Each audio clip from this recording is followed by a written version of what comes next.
السلام عليكم اخواني اخواتي، كي دايرين؟ لاباس عليكم؟ كنتمنى ان شاء الله نلقاكم هذا الفيديو هذا في احسن الاحوال وتكون ان شاء الله بصحه جيده. اليوم ان شاء الله نشارك معكم هذه الحلوه هذه اللي كتجي زوينه.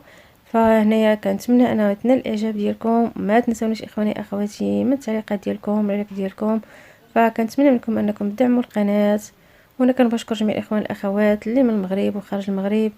وكنتمنى دائما يعني كالعاده دائما كنتمنى التوفيق للجميع، وكنتمنى لكم فرجه ممتعه. ودابا ان شاء الله غادي ندوزو مع المكونات ديال الوصفه. هنايا في البدايه عندي 12 معلقه ديال الدقيق، يعني 12 معلقه كبيره ديال الدقيق غادي نغربلها وغادي نحطها على جنب. هنايا في واحد الاناء غادي ناخذ 3 البيضات، يعني غندير وحده بوحده.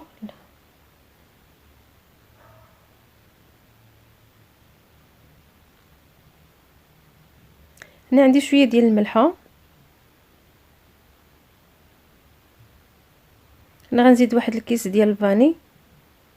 صافي هنا غادي نخدم هذوك البيض مع داك الفاني، نخدمهم واحد شويه.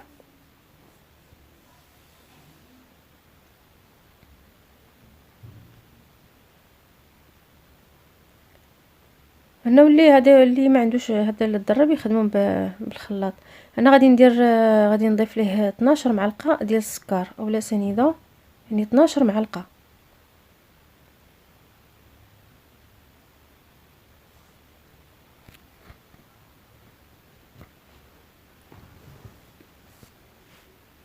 هنا غادي نبقى نخدمهم مزيان حتى تقريبا يبدا يبيض هذاك يولي اللون ديالو ابيض كما كتشوفوا.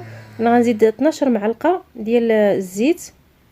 فانا غنبدا نضيف الزيت شويه بشويه. المهم انا كنخدم وكنضيف الزيت شويه بشويه.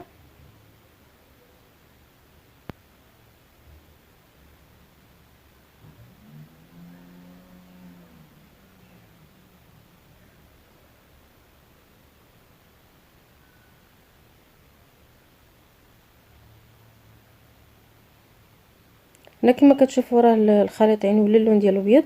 انا بعد غنزيد 12 معلقه ديال الحليب. فهنا تقريبا كلشي فيه 12 معلقه من كل حاجه.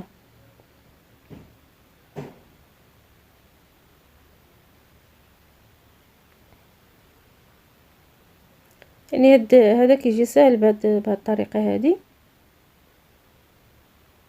صافي هنا من بعد ما خدمتو هذا خدمت هذاك البيض والزيت وداك الشيء خدمته مزيان. صافي هنا غادي نحيد داك الضراب. هنا غنبدا نضيف الطحين شويه بشويه. صافي هنا هكا نبدا نخلط.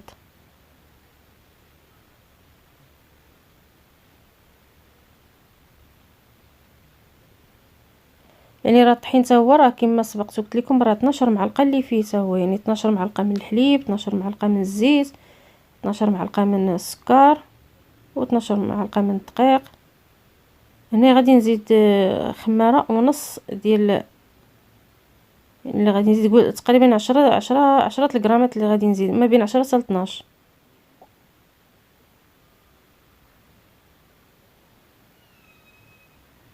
حيت هذيك الباكيه الثانيه ما درتهاش كلها.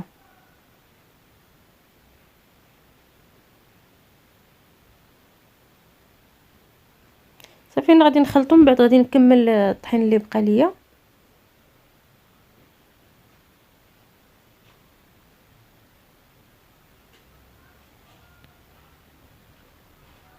صافي هنايا من بعد غادي نخوي كلشي في المول من بعد ما كنت دهنته. صافي غادي هكا من بعد غادي ندخلها للفران غادي طيب. صافي من بعد ما طابت كما شفتوها هي الشكل ديالها كيفاش جا. انا غادي نقلبها هكا حيت لانه باقا شويه سخونه. غادي نخليها تبرد واحد شويه.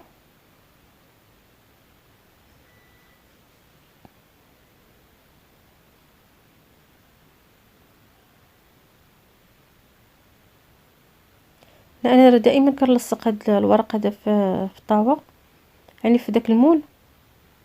صافي من بعد هنا غادي نحطها هنايا فوق من هذاك سميتو هذا، باش غادي ندير لها داك هاد السيركل هذا، ولا هاد المول اللي داير بحال هاد الشكل. يعني اللي يعني كتمشيو على حسب الحجم ديال الكيك اللي عندكم. صافي هنا غادي نزيرو على حسب هذا الكيك.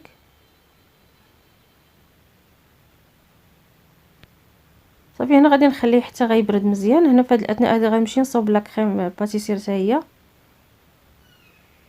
انا غادي نسقيه بعدا هو الاول بالحليب. انا غادي نسقيه مزيان بالحليب.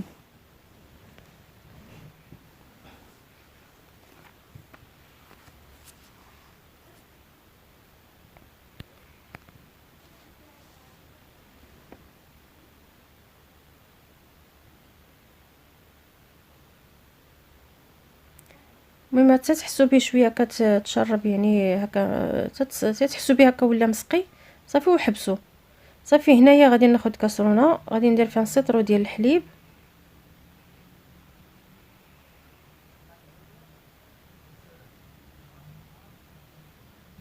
عفوا سمحوا لي راه درت اطرو الحليب اللي درت ماشي نسيطرو. هنا راه اطرو ديال الحليب. غندير هنا 3 المعالق ديال النشا. انا راه مازال ما شعلتش عليه، راه باقا غير باقي هذا البوطه ما شعلتش عليها.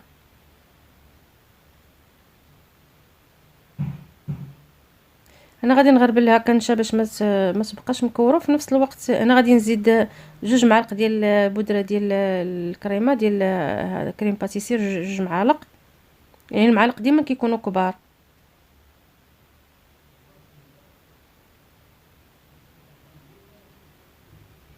انا غادي نزيد 3 المعالق كبار ديال السكر سنيده، وغنزيد واحد الفلون ديال الكراميل. صافي هنايا غادي نخلط كل شيء مزيان هكا باش ما يبقاوش يعني عاقدين ليا في التحت. حتى غنخلطهم مزيان حتى نحس بهم يعني تخلطوا. عاد من بعد عاد غنشعل عليها باش هكا ملي يجي في التخلاط ما تكورش ليا. انا دابا عاد غنشعل عليها كما شفتوا. صافي هنايا غادي نبقى نحرك فيها يعني ما غاديش نتوقف عليها حتى نحس بها تقالت. صافي من بعد ما تقالت هنا غادي نخويها هنايا فوق داك الكيك. هنا من بعد ما الكيك برد هي كما كتشوفوا راه باقا سخونه. صافي انا غادي نخليها حتى غتبرد عاد غندخلها للثلاجه.